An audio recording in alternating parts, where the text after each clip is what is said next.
Hello, viewers. I'm SB, and welcome back to Citizen Sleeper, where today I was thinking we were going to head over to the Briar and start helping the refugees out. Right?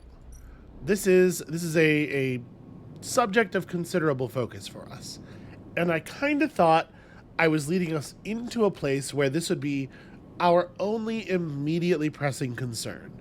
We have condition, we have stabilizer, we have more stabilizer coming. Food is like a pretty easy to solve problem at this point. But then Ethan showed up and made some arguably compelling, more or less compelling points.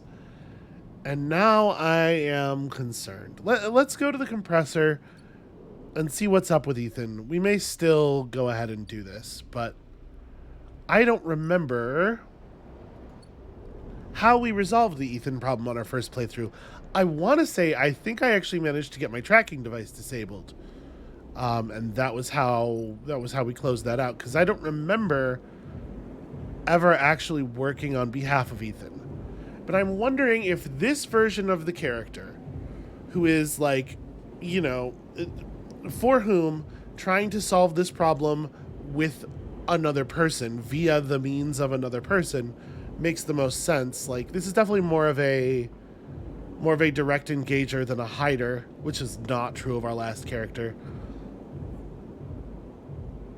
The question really is just like, does our version of the sleeper believe that Ethan could actually be helpful, and does our version of the sleeper feel at all sorry for Ethan? Because I think that the display last time we saw him in the compressor was very pathetic. It was extremely pitiful. I think maybe we got moved. Maybe there is an argument to be made that it was moving. So we have here the work in the back option does connect to Ethan's debt, but it's kind of hard to tell that it does so because it travels over all these light boxes. I feel like we would try to help out by working the front, and we're gonna throw our lot in with Ethan.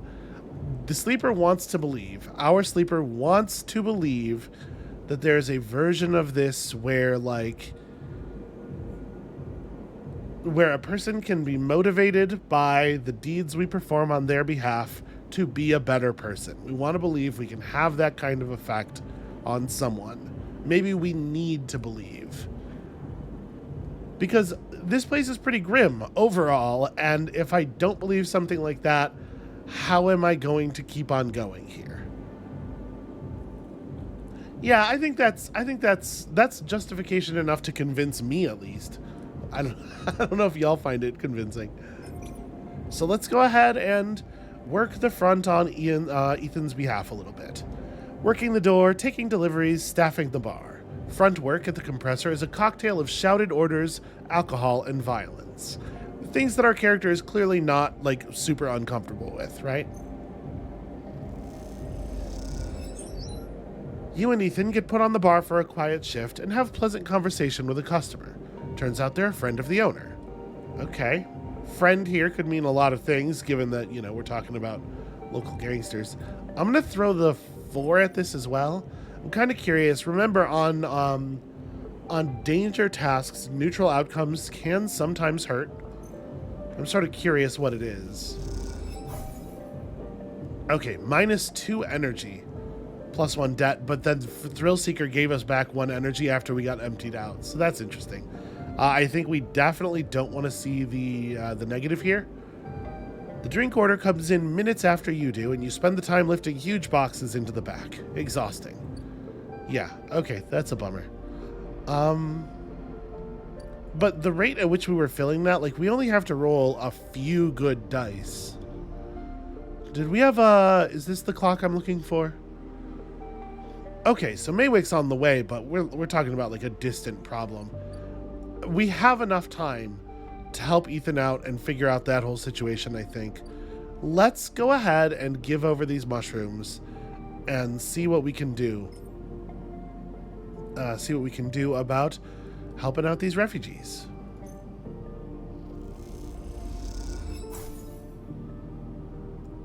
Ash sees you coming up the broken spoke and waves you into the cavernous bay of the climbing briar. You came! Peak smiles as you walk into the climbing briar's cargo hold, behind a gloomy Ash. They brought mushrooms. Ash tosses the mushroom caps onto a crate, raising her eyebrows at Peak. Peak gives her a look. Thank you, Sleeper. They pick one up and sniff at it. Are these edible? Yeah, no, absolutely. Peak turns the cap over in their fingers before putting it down. Not interested in testing that. We're not so used to fresh produce. Ash is securing crates as she speaks and doesn't look up. Hawthorne doesn't have much in the way of farming.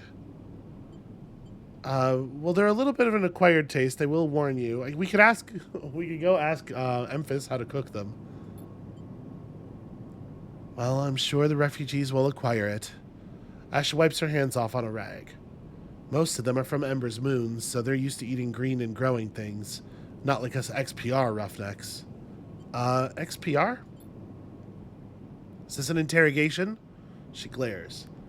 Either way, we're done with that place, which is all you need to know. Ash leans back against the crate she was securing. Look, we're gonna need more than a few mushrooms if we want to help those refugees, though.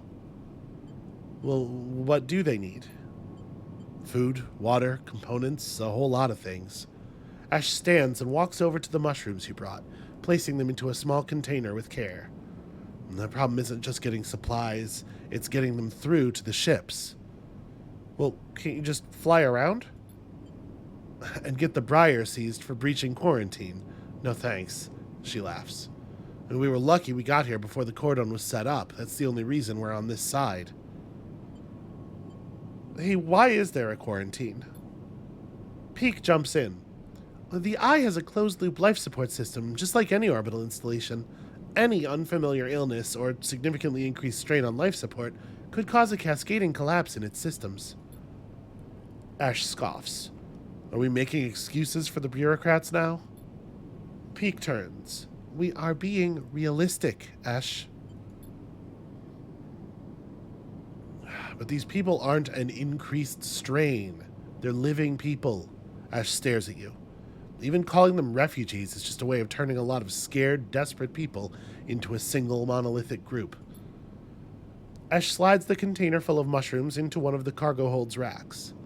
Now look, as much as I'd like to chat, we've still got a lot of space to fill in this hold, so if you're gonna help... I think Ash is trying to say we need your help, and quickly, Peak says, glancing at her. The refugees behind the cordon, they won't be able to hold out indefinitely. We need to get supplies to them in the next 12 cycles, or... Ash steps forward. Or Havenage will have to bear the responsibility for whatever happens next. Okay, well, what can I do? There's 3 things we still need to secure. Water, food, and scrap components for ship repairs. Ash gestures to the storage containers around the hold. Water we can find a way to source, or my preference, just siphon off from the underground reservoirs in the Greenway. Peak raises their eyebrows. Ash... She ignores them. For food, things could get tricky. Those mushrooms are delicious, I'm sure, but no way we can get enough volume to feed a flotilla. However, I saw an algae stack on the way over. If we get access...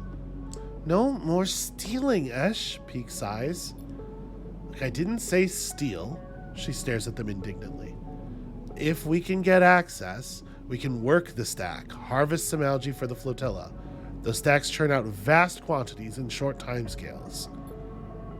And the repair components? Peak asks tentatively. Ash smiles. Well, just look around you, Peak. This whole place is made of scrap. She shoots you a glance. And I'm sure the Sleeper has their sources. They can bring them right here. We get everything before time runs out. Perfect. We get most of it. Also good. Either way, in 12 cycles, I'm going to take what we have and go. Okay, but how will you get through? We just talked about... Ash shoulders a container. I thought I'd leave that up to Peak. They flinch. Are you serious? Ash, I know we said we would help the flotilla, but at what point... They stop and take a breath. Okay, take this seriously, Ash. I don't know the first thing about breaching a quarantine cordon. Maybe not. Ash looks at you. But they might. They slipped out from an SNARP facility, didn't they? Plus, they've been here longer than us. You're always trying to get me to find help. Well, here it is. She gestures at you. Help. Peek glances between the two of you. I swear to... Okay, I need to think this one through. Just meet me at the cordon in a couple of cycles, Sleeper. Maybe we can figure something out. Meanwhile, Ash meets your eye. You can help me acquire the supplies discreetly. She smiles. We have to keep this quiet and keep Havenage out of the loop. And once they get suspicious, this is all over for us. This is over for all of us, rather. This all suddenly seems a little too real, too dangerous.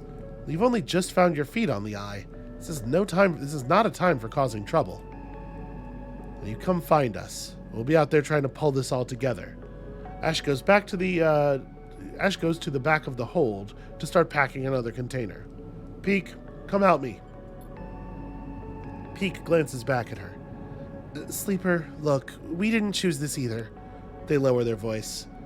Help us finish this. We've set up a base camp on the Broken Spoke. You're welcome to rest there in any of the cots while we work on this. We're in this together. Peek! Ash shouts, and they walk back into the hold to help with the container. As you leave the climbing briar, you look out at the broken edge of the eye's ring, where Havenage's cordon blinks with tiny red lights. What are you getting yourself into? Okay, so 12 cycles. What exactly do we need? Quantities. Oh, we're allowed to stay here. That's nice. 8 scrap? Really? Oof. Okay. So, the flotilla needs food, water, and components. All the supplies in the world are nothing without a plan to get them there. We got to come back and figure that out. And we need just a shit ton of scrap. Holy hell, that's a lot of scrap. Alright, 2 days till the meeting with Peek. Yeah. Yeah, things are going to get a little bit complicated, I think. We have a point of... Yeah, we have 1 upgrade point left over. So, even on something that we already have a +1 on, it takes 2 just to get the higher perk, and then another 3 beyond that to be able to buy the +2. So we're not really that likely to be able to improve. We might be able to get into interface or into it as high as a +1 maybe by the time this is all over. So we're going to have to make do with whatever stat levels we have.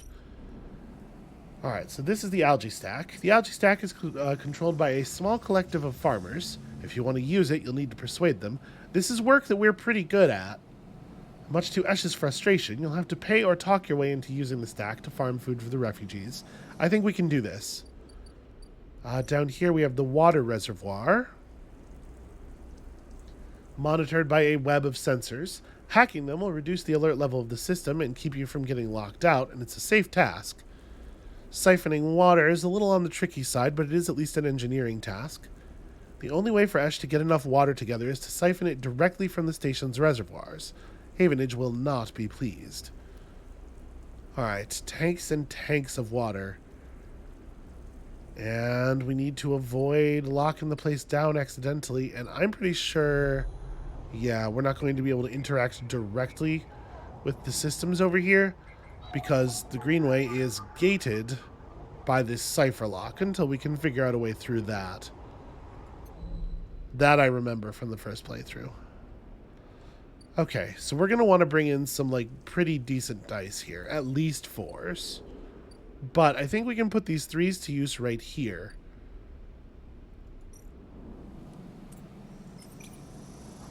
Yeah, we should be able to get something done. And then when we're doing engineering work on the water reservoirs, at the very least, there's a chance that we'll be able to pull some scrap components out of that for free.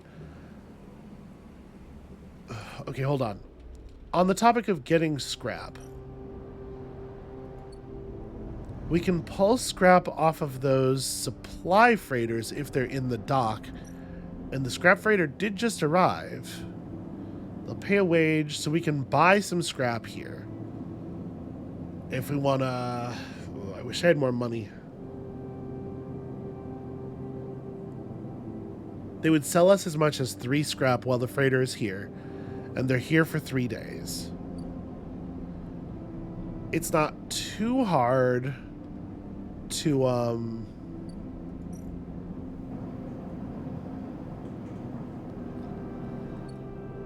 It's not too hard to maintain our energy levels without really having to spend money.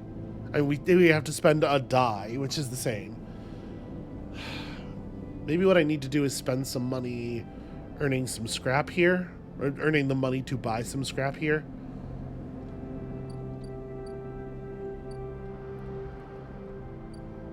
Well, we have to do all of these things, right? Let's cross to the Greenway. Let's throw some 3s at the algae stack, because this seems like a pretty safe way to spend them. Okay, neutral outcome is a +1, that's fine. You talk to the farmers about the refugees, the need for supplies, and a few come around for the idea. We can do better than that. Or not. Perhaps not. Come on, show me that 25% positive. Okay, I mean, that's something. We got a third of the way there. Let's take a quick rest at the dorm and then get right back to it.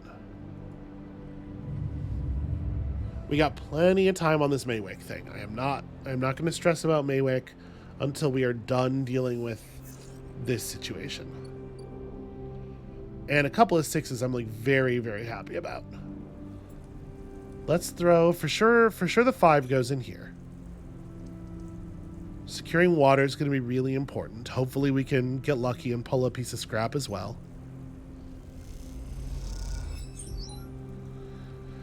Ooh, positive outcome is 1 tick, huh? That's really harsh. It's tough though, and these people are gonna need water. There's only no 2 ways.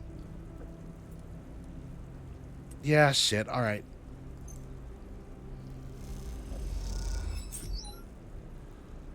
Okay, got ourselves some random scrap. That rules. Every piece of scrap we pull while siphoning water here is a big deal. You find an outlet valve behind a web of sensors. Delicately, you begin filling a tank. Ash gives you a thumbs up. This is working. We're gonna steal it a jug at a time, if that's what it takes. Let me throw another 3 at the algae stack here. Obviously, what I'm hoping for is to get lucky and pull a point of energy. If we don't, we'll have to spend this last die getting ourselves some energy. Wow, you lose a point of condition on a negative there if you don't have any energy at all. That really sucks. Well, I don't think we have a move that's likely to be better than this. So let's just go ahead and hit the sunbathe. Okay.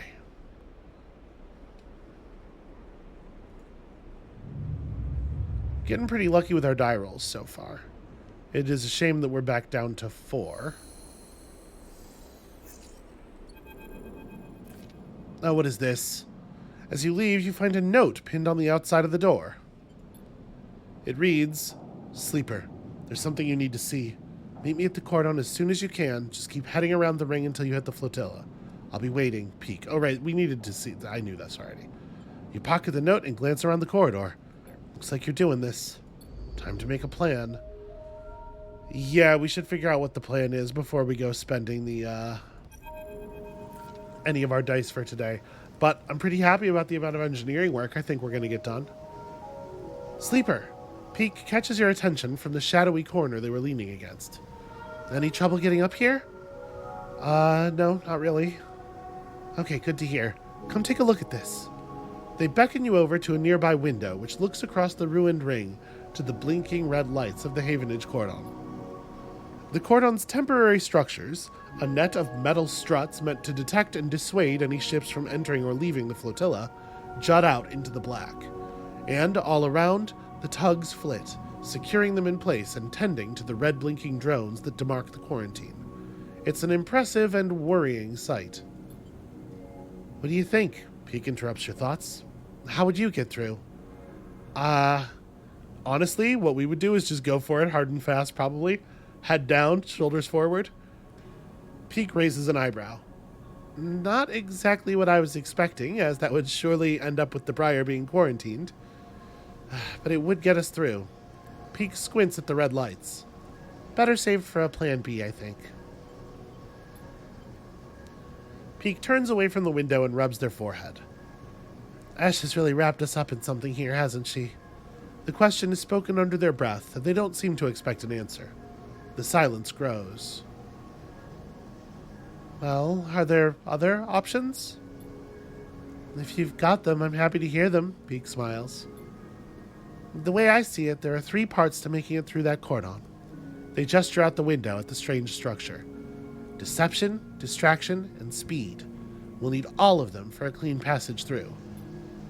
Deception means tricking cordon security into thinking that we're meant to be there. Maybe a tug escort would work? Anything that makes the Briar look official. Distraction, meanwhile, will be all about diverting attention so no one looks too hard at what the Briar's doing. If we could create a gap in the cordon scanning and deterrent systems, that should keep them at bay, or that should keep them busy. And finally, speed will mean making sure the Briar's ready to roll. Perhaps we could do a little work on the ship to get her ready? I mean, Ash surely wouldn't mind. They lean back from the window. How does that sound? Okay, I mean, that was very vague. It doesn't sound like anything. It sounds like you forgot to tell me the plan. Risky, I guess? Well, they smile. Yes, there's always going to be risk. That's how this works. You've got to be on board with that. Peak looks down at their slate. 10 cycles left. They glance out of the window at the cordon nervously. 10 cycles to gather the supplies and to prep this plan. It's tight. I'm going to just stay quiet. I'm trying not to heap any more discouragement on at this point. Peak looks at you. If this goes wrong, Peak sighs. Just get out, okay? They squeeze your shoulder. I'll follow Ash anywhere, but you don't need to get dragged down with us. Okay, it's not going to come to that. Peak brightens up a little. Of course, but just keep it in mind. Let's get to it, Peak stretches. I'll tell Ash about the improvements to the Briar, and the rest, well, let's explore the cordon as best we can and look for openings. I have no idea what guardian angel sent you to us, Sleeper, Peak smiles, but I'm very glad they did. Okay, so yeah, we have so many things to do. One new drive discovered. I feel like we have many new drives. People need you to scope out and execute a safe path through the cordon. What does that look like? We can intercept comms, or we can, yeah, just like blend in with the crew. This is definitely more our way of doing things. So we did pull a 1 here, and I am inclined to use that 1 hacking. Right?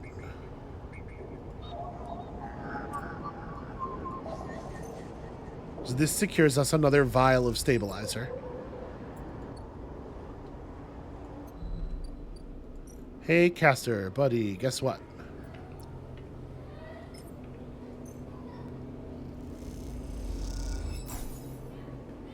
Alright, as much as we are, intended to spend time discovering the truth about Yatagan, I also have lots of other stuff going on. I don't mind somebody else finding things out as well, as long as it helps me out in the long run. Alright, let's throw our high dice at this.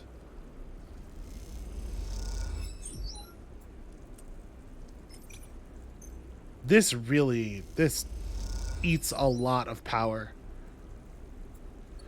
But water is definitely one of the more critical things. I would love to be growing mushrooms and stuff. We have so many concerns running all at once, though. I think we just do this. We're hoping for the positive, the +3 energy outcome here.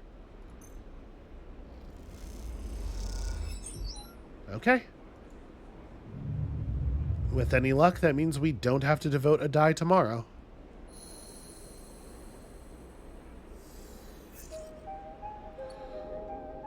Hard to be mad about all these high dice.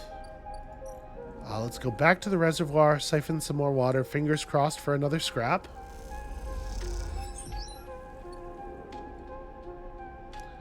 Then we have 4s that'll be pushed to 5, so it's impossible to get a negative outcome on this. I think I am just gonna throw all 3 of these dice at this.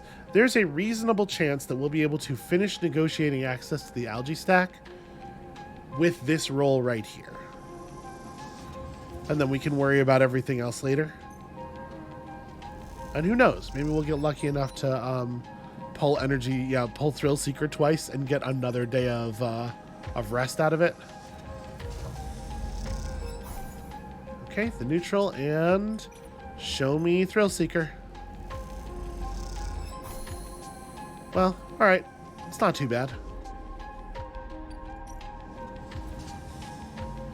So the algae takes time to grow, and each cycle more can be harvested. Patience is required. There's no more algae in the stack for this cycle. You'll have to wait for more to grow. The flotilla needs a lot of food to last out the quarantine. We're going to have to fill up 8 bars here. We can accelerate growth with an Intuit check. Some careful feed adjustments and water cycling. You can improve per cycle yields. That's interesting. We might want to take our next stabilizer dose early. I don't know if I want to go down to 3 dice with the amount of stuff we have to do here and how tight our timings are. Like, we might dose tonight. Maybe. Let's go ahead and throw this in here. I really don't want to spend anything lower than a 5 on this. Okay. So now we have some 4s. Well, there'll be 4s on important tasks.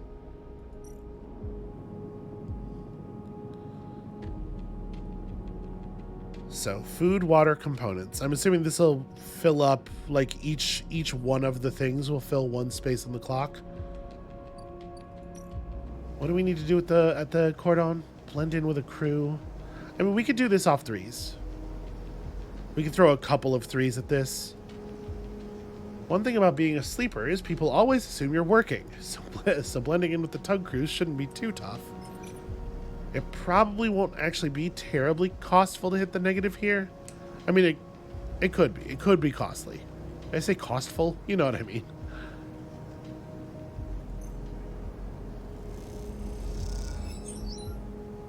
Positive outcome is 1 tick plus 1 energy. Interesting. Do I maybe want to spend these other ones somewhere else then? I'm a little worried, like, if I were to lose energy again, it would mean we have to spend another die resting. Maybe we can put these 3s to better use somewhere else. So we're working on the water. We're almost there on the water. We're working on the food. The Intuit check is a +0 danger check, so I'm pretty nervous about that. I am actually allowed to harvest algae here. Wasn't this blocked off before? Well, let me see what the outcomes are here. A negative outcome is minus growth. Okay, so there has to be at least something in the cycle clock. That sucks. Yeah, that really sucks that was a minus energy outcome as well. I didn't read the text. I should have read the text. Well, that being the case, I think I'd better sunbathe. Here's hoping for the positive. Okay, neutral outcome's fine. Says we have an active scene that we need to close. Is that... where would that be?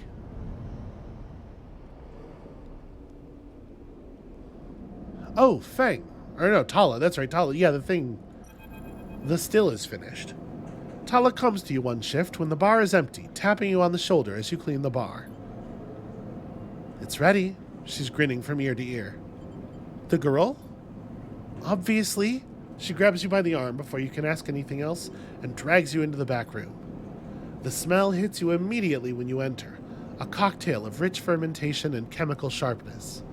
The room is warm and bright now, the newly installed lights making the place look clean whether it is or not. Tala has already pulled up a couple of stools around a metal crate, where 2 glasses with a few fingers of pale Garal sit inside, waiting. She smiles. I haven't even tried it yet. You can see she's nervous.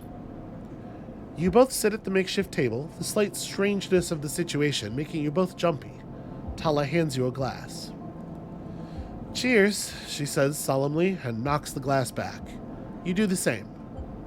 The first sensation is burning, a sharp, nose-clearing blast of alcohol that has your frame querying whether you would like to activate safe mode.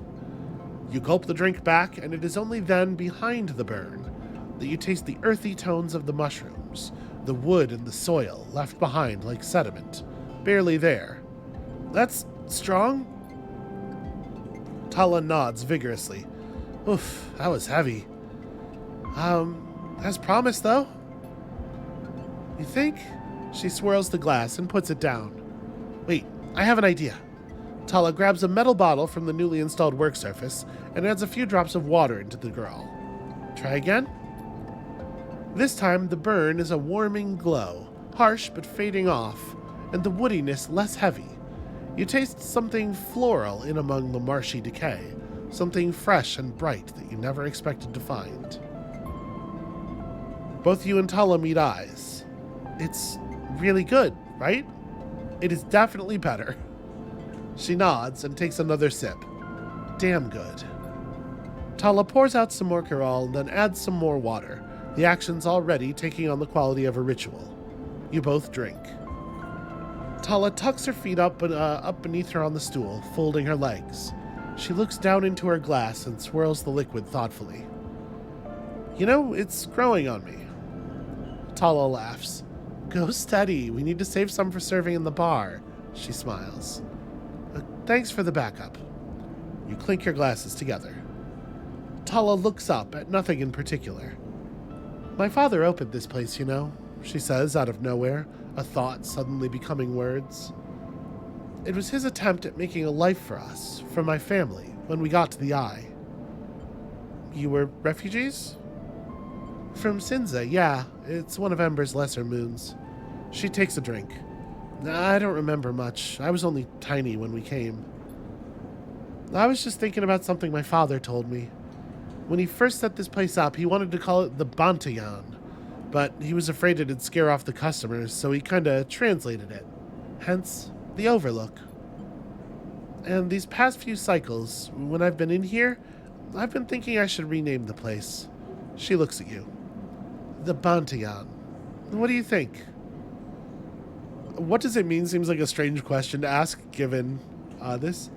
I think I love it. She looks away. Me too. Tala picks up her glass. That settles it then. To the Bantayan. You both clink your glasses and drink up. Tala hisses through her teeth. Still harsh. She laughs, then suddenly grabs your shoulder. Oh, Sleeper, I totally forgot. She stumbles to her feet. She lurches over to a corner of the room, covered with a plastic sheet, and whips it off like a magician performing a trick. Beneath it is a neat little kitchen. A sink, a work surface, and a compact oven with a hob. Your kitchen! She doesn't give you time to respond. You can come make stuff here anytime, as long as you promise not to raid the mushroom farm. I need those for the girl. I was thinking that if things pick up, we could start serving proper food at the Bantayan. She laughs. Do you like it? Yeah, it's perfect. That's a really nice gesture. We're going to be very positive about it. Tala gives you a hug, then quickly stands back. I'm sorry. I'm so glad you're here. She grins. You know, I think maybe we've had enough. Or are we, maybe into it a little bit? Because the energy is turning a little warm in here. But maybe that's okay. You know, I'm just going to say me too. As Tala tidies away the glasses, you inspect the kitchen, checking that it all works. It's small and salvaged, but after what you've had to put up with, it feels like a dream come true. Later, when she's done for the day, Tala comes back through to the bar, and you share a glass of the good Giral, the one she didn't distill. And this time you talk about nothing in particular, sharing stories about regulars or discussing the best place to eat on the Eye, which, after everything that has happened, feels like a nice change of pace. When it comes time to leave, you promise to cook for Tala and agree to let her know which shifts you'll be working in the coming cycles, and then slip out into the cool of the rotunda. And in this moment, you feel for once at home. And don't we owe it to others to give them an opportunity for the same thing? Okay, so put in caps to get energy. Also, that completely refilled my energy, which means that I sort of wasted a die. Whatever, it's fine. It might not have been a full refill, you know. So now we have 2 upgrade points sitting, and I'm not sure how I want to use them.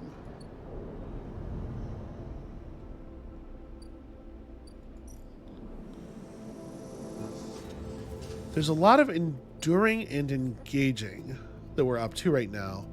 The problem is that this hard to kill is like total garbage, right? This does nothing. So to be clear, in case it's not 100% clear, breaking is the name for when your condition meter is in the 1 die region. So this just lets you have 2 dice when you would ordinarily only have 1 die. That shouldn't be happening, ideally. So essentially, going from +1 to +2, you're paying 5 upgrade points for the extra +1. That's a pretty tough sell, in my opinion.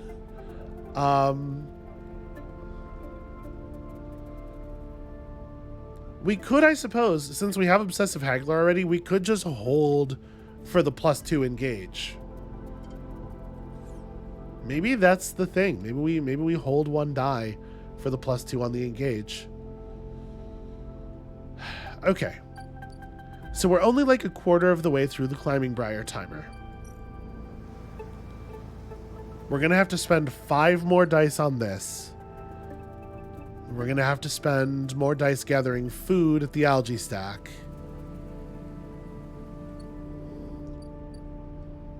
I'm debating whether I think we need to take the other stabilizer. And I think maybe we can afford to slow roll it. Wait until we're about to run out of the 3rd die slot. You know, we do have to survive on this stuff for a good long while, potentially. I'm going to just go ahead and rest. I'm not going to take it.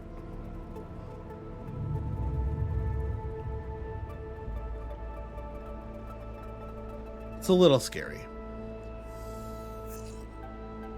The dice are sure coming through, though, huh? Let's clean up the reservoir. Get as early as possible information on how much more scrap we still need.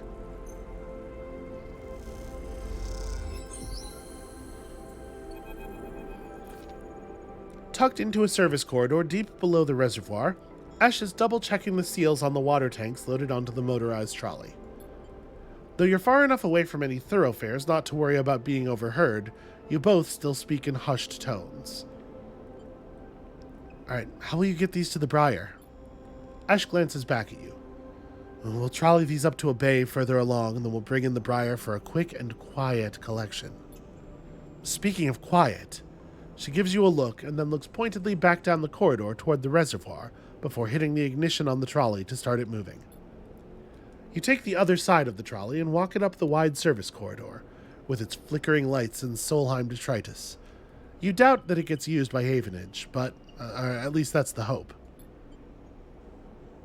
You glance across at Ash, her face a mask of determination as she guides the trolley along. Maybe some conversation will make this journey go a little easier. I feel like she just said she wanted me to be quiet. And I feel like this version of the sleeper is pretty steely, right? Like I don't know that we have the nervous energy to just be chatty anyway. I'm just going to stay silent because I'm picking up the vibe from Ash. Ash's face makes you hesitate. You don't wish to disturb her further. You both walk the trolley through the corridor like bodyguards, attentive to the smooth running of its wheels, the balance of its heavy load. Ash seems glad of the silence, but you can't help but feel a little frustrated. Why won't she talk to you?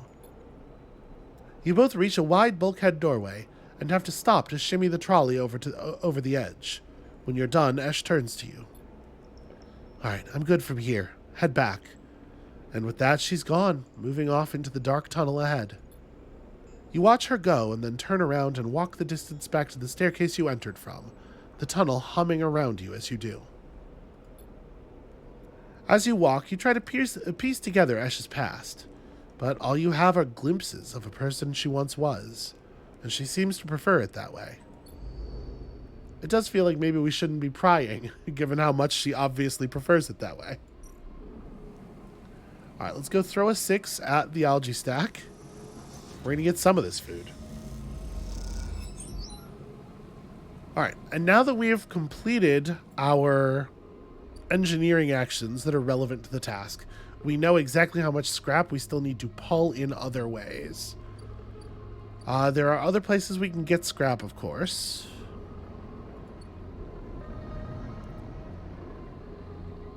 Is that salvage sortie? Okay, the salvage ship is coming back. A couple more days. This merchant freighter is here right now, but they don't have anything for us except for ship mined fragments, which we don't actually want. I don't think we want to use a 2 at the compressor, right? Yeah, it effectively would be a 3 on either work the front or work the back, and I don't feel very comfortable with either of those. We could use it to just gain money. Can we use it to try to get spores?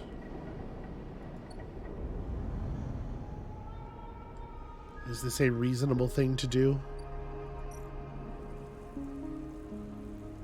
Intuit 0 risky. So what I could do is get the +1 from Intuit, turn this into a 3 where we're at least likely to get 1 spore. Would I rather do that than saving for the big engage? It would take both of our points. We would learn predictive reasoning and then get our +1. There are things I really like about going to +2 engage as a, as like a character thing. I kind of would prefer to do that.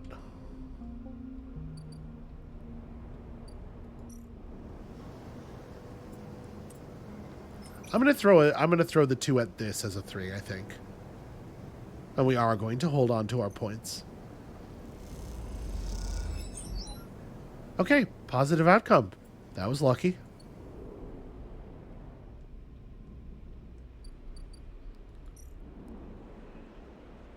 Over time, all of the plus energy from Thrill Seeker really adds up to a lot of saved dice. Okay, 352. 352 is interesting.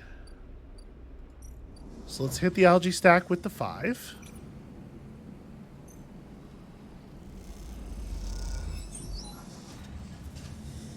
All right, we're about halfway done gathering food for the flotilla then. I am going to spend a 3 here. I think a 3 is okay. Because we do want to get our mushrooms growing again, right? All right, 1 spore. It's something. Okay, she just wants finished mushrooms at this point. And then I'm going to throw the 2 in here at the cordon again. Just keep blending in. Nothing could possibly go awry here. Wow, positive outcome again. Jeez. You share rations with the crew during downtime and get a sense that not everyone working on the cordon agrees with the quarantine.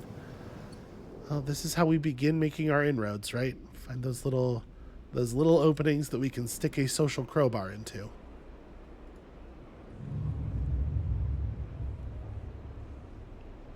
I think things are going fine. My only concern is that we might not be able to pull all of the scrap we need. Alright, today we got pretty rough dice. We can definitely pull food.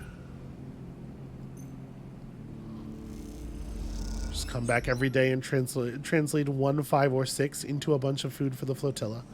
You work carefully and attentively and manage to maximize the yield of the stack with little or no wastage. Just package that shit up and carry it off. Getting pretty close on the timer. This might end up being bad. If we get a negative result here, we'll probably have to spend our 1 getting energy back. Okay, neutral I will take. And then what do we want to spend our wand doing? We don't have the most obvious moves here. We can certainly turn this one into a little bit of money at least.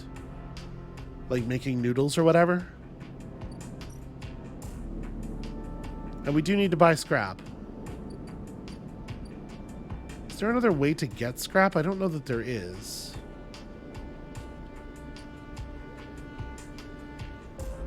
Oh, right. The tambour. There's that thing, too, that we also have going on.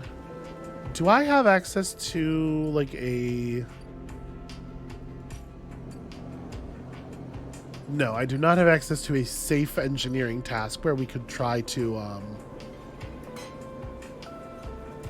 We could input Havenage data. We could hand in Fang's gum box, I suppose.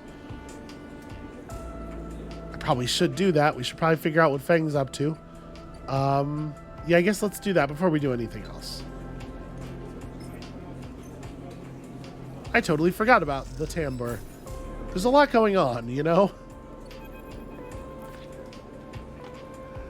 As you go to leave the tambour tea house, a hand falls on your shoulder. Sleeper, Fang hisses from behind you. How did you find me? The penguin. Penguin, what do you... He thinks for a second. Oh, do you mean... He mimes, throwing gum in his mouth. That wasn't meant for you specifically, but... He cringes. Look, it doesn't matter. Come, let's sit. Fang guides you down a set of stairs to one of the tambour's lower levels.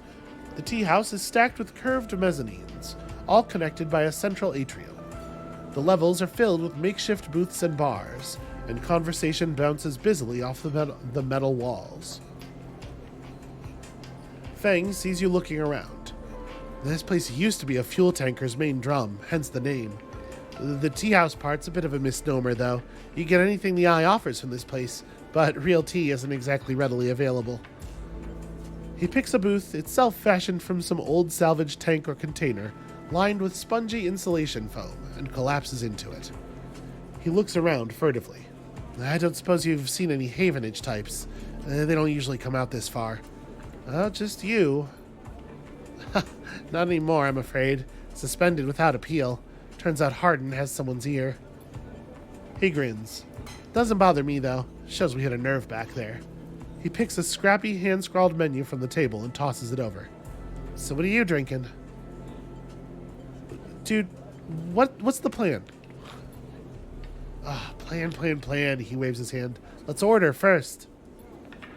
Feng is right, the menu is ridiculous. There's at least 10 different infusions, most of which you can't make out, but the paper is dominated by an extensive complement of esoteric alcohols and cocktails.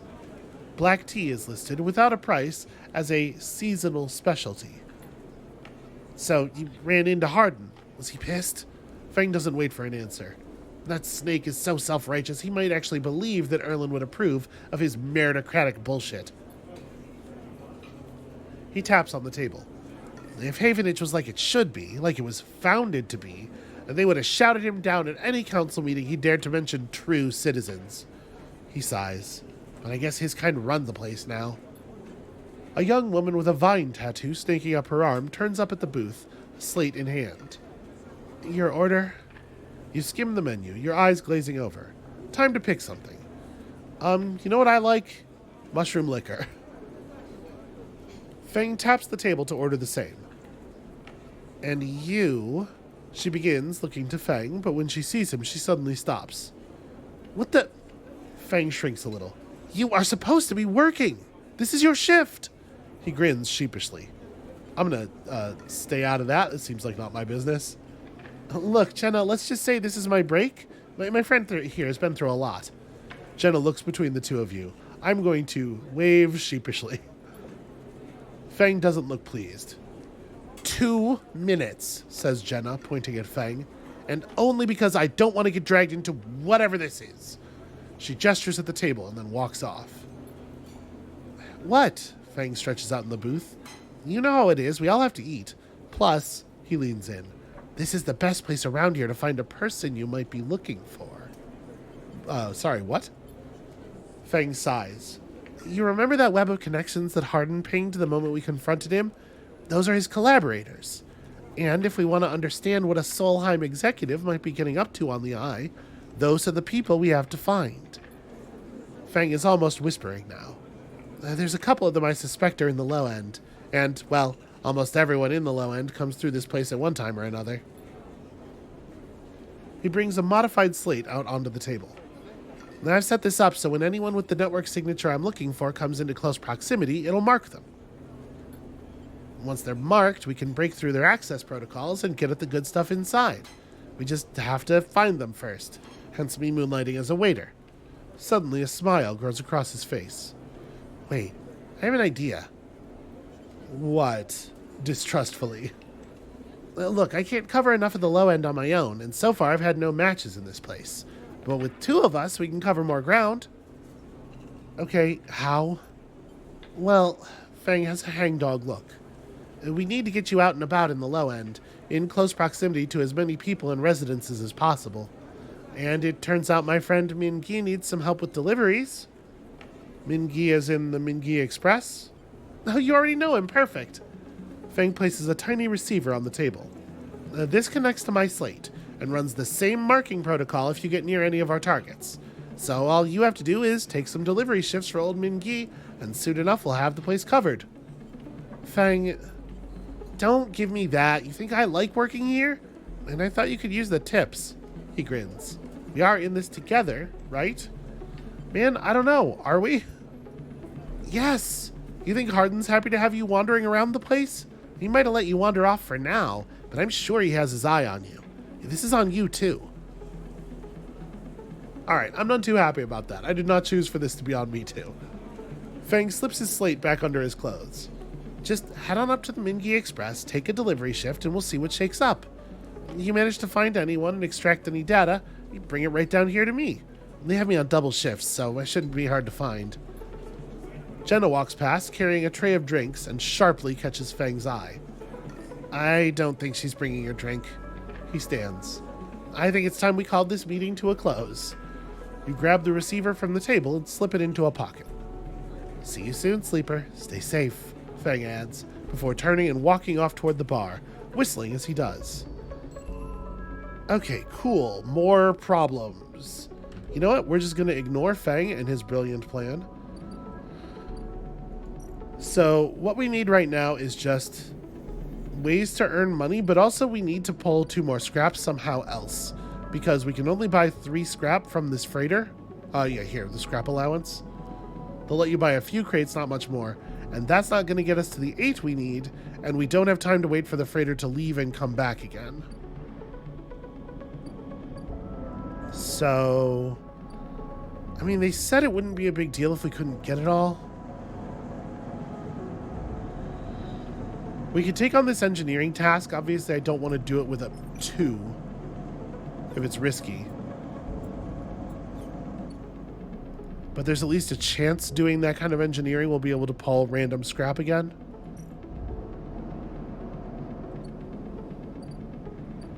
It's really the only engineering work that's available. Yeah, and we do need, like... I was really hoping we would roll more free scrap out of the engineering work we were doing up at the thing. Alright, well...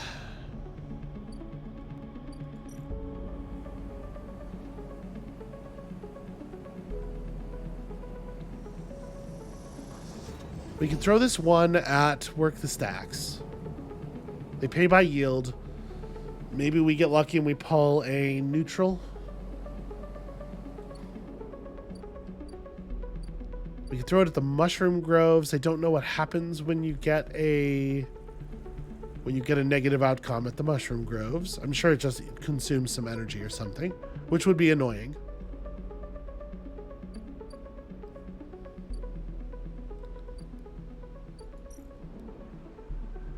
We have Intuit checks available here at the Wild Margins. Endure checks, gathering scrap. I mean, it is gather scrap. It's also danger. Gosh, I wish we had that point. This is an endure. I wouldn't be spending it here anyway. Yeah, that's rough. Now that we no longer need Yatagan data, a 1 is just not very useful. Alright, yeah. So we got the water delivered.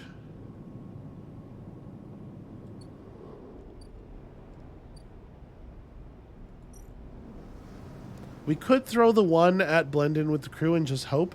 I think I'm just gonna go. I'm gonna spend it in the safe spot with the farmers. Maybe we'll get lucky. Can't lose anything on a safe check. Okay, got lucky. Pulled 11 cryo out of it. That's enough to buy some scrap.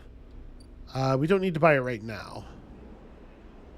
You know what? I think I am gonna go ahead and stabilize though. I think we're gonna need dice to make this work. All right. So we need to put together what, like 45-ish cryo to buy 3 scrap. Plus I need to find 2 additional scrap. Plus we still need to get food.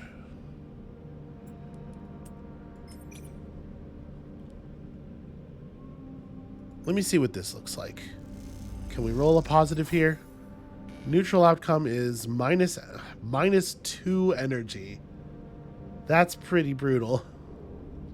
How many cycles do we have left? Okay, we don't have to try that again with a neutral potential.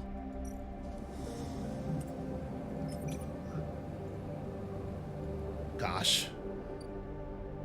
Why's everything got to be all 4s and not 5s? Why couldn't these dice come through for us a little bit more? We can unload some containers here, but obviously that's got problems as well. So we don't necessarily have to spend cryo. We could just get some high rolls. I mean, obviously we're relying on a lot of luck there with the dice, but we could just get some high rolls, scrapping stuff in the greenway. It's not the worst plan ever. Although we already need a bunch of high rolls for other stuff. Let me go down to the mushroom groves. Gosh, do I want to spend... We still need to do this as well. I might want to throw some 4s at this problem.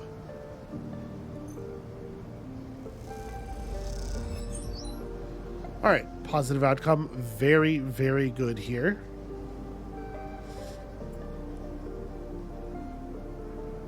At this point, a neutral would be good enough. So I think I'm going to spend the 3 here as well.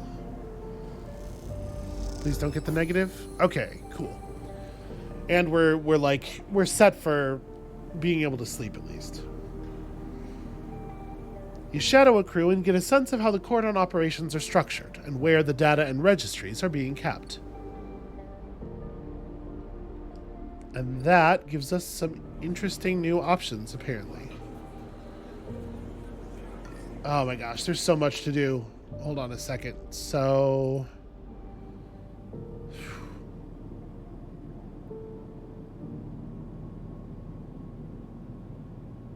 She's gonna make her run to the flotilla. We have to be ready. All this stuff has to be ready by then, right? Oh my god, what a nightmare. Okay. There's a safe engage option here that can add to... Well, actually, it can't add to the tug escort, though. Taking hardline attitudes, loudly arguing in favor of the quarantine, making friends with security. These are all ways to deflect suspicion. So these probably just bleed off the suspicion counter. What else do we have here? We can sabotage the cordon sensors to create a gap that will allow the Briar through. Creating a blind spot will give Briar a better chance of evading detection when Ash makes her run. That's a risky interface check, which is a little awkward. And then up here in the hangar, okay, we can do some engineering checks at least. The tugs have a powerful suite of ion thrusters for rapid maneuvering. If you can sneak in and slice some off, you'll have a significant upgrade for the Briar.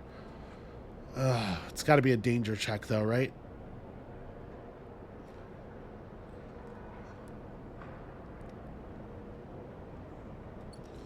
This is really tough. We have so much to do. Uh, so risky plus 0, risky plus 0. Yeah, we have a lot of things to spend dice on. Well, I think we better commit our 4s and 3s to this kind of stuff if we're going to try to get things done in time.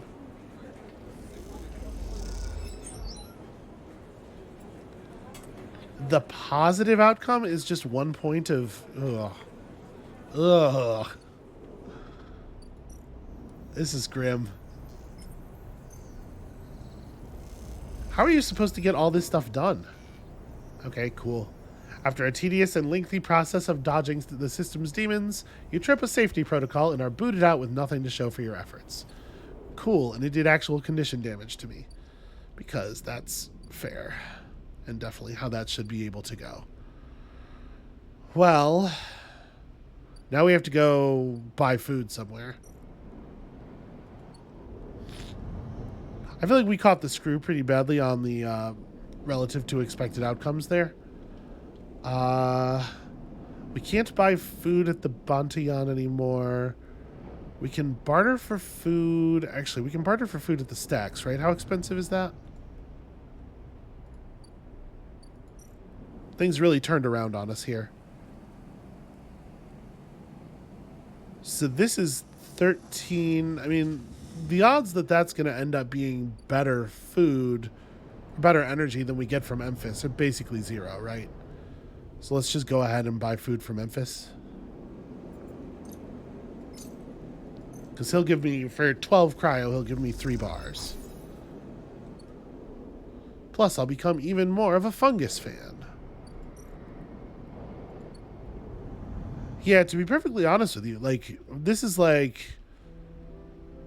They're all, like, intended for late game play. But, like, even if you had 5 dice the entire time here, you still would have to roll, like, pretty far above average, it seems like, in order to be able to do everything. A drone. A rapid burst of movement catches your attention. A drone, its fins adjusting as it hovers in place, floats in the corridor. Hello? The drone shifts a little, but does not respond. The drone buzzes closer, and a voice gurgles out of its speaker, distorted and strange.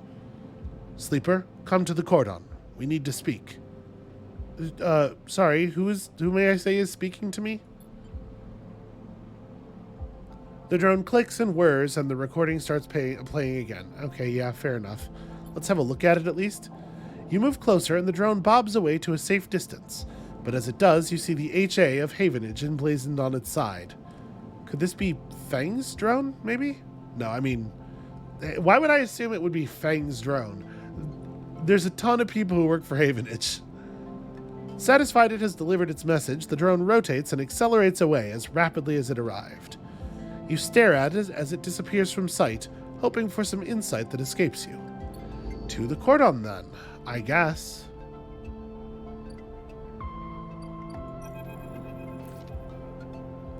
As you enter the passage that leads through the cordon, a flash of movement catches your eye. The drone. It stops to make sure you've seen it, then it flits into a side passage, leading to a set of narrow stairs. You climb up through a dark shaft, the drone stopping at each landing to check you're following. Despite its lack of expression, there's something overbearing about the way the drone waits, impatiently realigning its fins in sequence. After a long climb, you come out onto an observation platform. The cordon and the vast ramshackle refugee ships beyond fill your vision. The scale seems impossible, and immediately you feel small and naive for even thinking you could affect this situation. Something shifts nearby. The drone again. A woman is standing at the window at the edge of your vision. You aren't surprised you didn't notice her. She, too, seems impossibly small in the shadow of the flotilla. The drone buzzes by her shoulder and she turns. Sleeper, sorry for all the cloak and dagger nonsense. She nods at the drone. But I have never regretted being cautious. She smiles a tight smile and holds out a hand. I'm Helene. Okay, I will shake this person's hand. I don't know what our relationship is yet. The tight smile holds, but the drone keeps its single eye fixed on you. The effect is a little unnerving. Look, She glances around the empty observation deck as if checking for potential eavesdroppers. Let's be straight with each other. I know about your plans, and she cuts in before you can respond. And I understand your motives. You look at her in her overalls, the yellow markers, the HA sigil. You've been on the eye long enough to recognize a Havenage member when you see them. Okay, that would be like a brain-dead thing to say. We just stay silent. She's clearly still talking, also. She glances around nervously again and moves closer. This entire situation, I'm not here to defend it. She glances back at the flotilla. No one is happy about this. Yeah, especially not the refugees. She sighs. I'm not your enemy here, no matter what you think. She pauses. Sleeper, tell me something. What does Havenage mean to you? You know what? Hardenhurst. How do you know Harden? She squints at you. You're an interesting one, Sleeper. Though you should know, Harden is the worst of us. Havenage is used to being criticized. In some ways we invite it. Our members are free to bring up grievances at any meeting, to propose new structures and approaches. She shifts her weight impatiently. As a counselor, it is my duty to listen to them. That's why I was elected by the members. We are an imperfect system, yes, and each counselor, each member, each representative can be flawed and worse. She looks down. But we keep this place running. That is what we do. And non-members? There are paths to membership, and we cannot force everyone on the station to join us. What do you expect? We're an association of individuals. We cannot always account for the needs of those outside that structure. She turns and looks out at the flotilla. No matter how much we wish to. Can the Eye take in thousands of refugees safely? I don't know. This place is a ruin, Sleeper. What do you think the Council discusses? The price of Garol? We make plans to keep this place spinning, to keep life support working, to ensure... Helene's slate chirps, and a grim look passes across her face as she sees the notification. She looks tired, the screen light casting her rigid expression in a pale glow. Sleeper, I didn't bring you here to explain how Havenage works. I came to talk about your plan to cross the cordon, breach the quarantine, and supply the flotilla. She looks directly at you. Okay, talk. I know you think you are helping the flotilla, but you cannot do this. Right now, halfway across the ring, one of a countless series of debates are being held.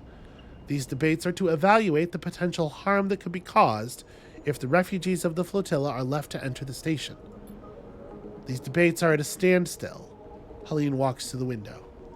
Too many in the Havenage Council think of the flotilla as a threat. After recent events, a hardline group has emerged. Protective, selfish, they seek only to benefit the members. In their mind, the flotilla is a danger to life on the Eye. If you are caught crossing the cordon and breaching quarantine, it will only strengthen the hardline counselor's case. Criminals who stole a ship from XPR undermining the security of the station? She shakes her head. That's exactly what they want. Okay, the refugees need supplies, though. Like, optics matter less than these people not starving to death. They do, and that's exactly what I want to give them. But unless the quarantine is lifted through a fair process, they will never get them. She sighs deeply. And those ex-XPR spacers you're running with? Sleeper, do you know anything about them? More than I know about you. She looks at you pleadingly. Let's change that, Sleeper. Why do you think the refugee flotilla came here now? Something is happening in the system. Something is pushing people out of colonies and outposts that have survived since Solheim collapse. We need to be ready for whatever is coming. Ready to protect the Eye. I know the Eye means something to you. I know there's a reason you're still here. Help me protect it. Helene fixes you with a strong look. You persuade those spacers this is the wrong move, that they'll get caught and the flotilla will be locked down, that Havenage will be delivered into those with the worst instincts. You forget this suicidal supply run with people you barely know. Help me fight for the Eye. These things have nothing to do with each other, is the problem. Like, she's positing the idea that if the supply run gets caught, which is an if, then that will somehow immediately flip the sympathies of everyone on the council, which is at a standstill, over to this hardline position. But like, we don't have any reason to believe that's actually true. We don't have any reason to believe she actually thinks that. And she's just like, listen, if you just starve the refugees to death, then maybe we can let them on the ship afterward. I'm gonna stay silent. Helene looks at you, hoping for some kind of response. Don't offer up the excuse the hardliners need to lock out the flotilla altogether, to persuade the members they are the safest pair of hands. She looks at you imploringly. Please. You look back at her and the flotilla behind and sense a desperation in her plea. A notification breaks the silence. Shit. She rapidly scrolls through pages of data. Sleeper, I need to go. She looks torn. Think about this, please. Talk to the spacers, help them see reason. And she quickly leaves the observation deck before you have time to respond. You stay for a moment, watching the lights of the tugs and the flotilla, and wonder what it feels like to be on one of those ships, so close to your destination, and yet so far from it. And then you think of the Havenage Council Chamber, across the eye, where the right of these people to find safety is being debated. You shiver, and then you too are gone, back into the stairwell and the cold dark below.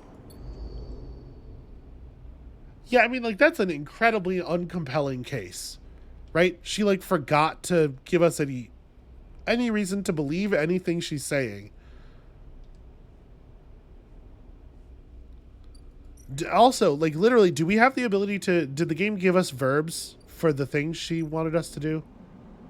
No, it didn't. So mechanic... Like, that's very confusing mechanically. We've been, like, asked to make this case on her behalf, but then there's, like, literally no way for us to do that. So why is that... From a game narrative design standpoint, why does that encounter even happen now? Why not introduce her when we can actually interact with her hopes in some way? This plot's a little strange so far. Anyway, we have a whole day worth of dice here, and we're totally going to figure out what to do with it tomorrow. That's going to be it for us for today. Thank you all so much for watching. When you come back next time, we're going to continue trying to supply this convoy, even though it kind of doesn't feel like there's any way we could possibly do that. It takes so many dice. And we have had some terrible luck. Losing 2 points of condition to risky, like... I would go so far as to say that I don't think a risky option should ever be able to -2 energy you. That's danger. Those are danger consequences. Because that is a point of condition, right? Almost always. That's really, really harsh. And we got tremendously bad luck. And it really sucks. All right, when you come back next time, we're going to figure out a way to steer out of this spiral, hopefully. And maybe eventually Helene's plot will make some kind of sense or interact with what we can do in some way. And we'll see you then.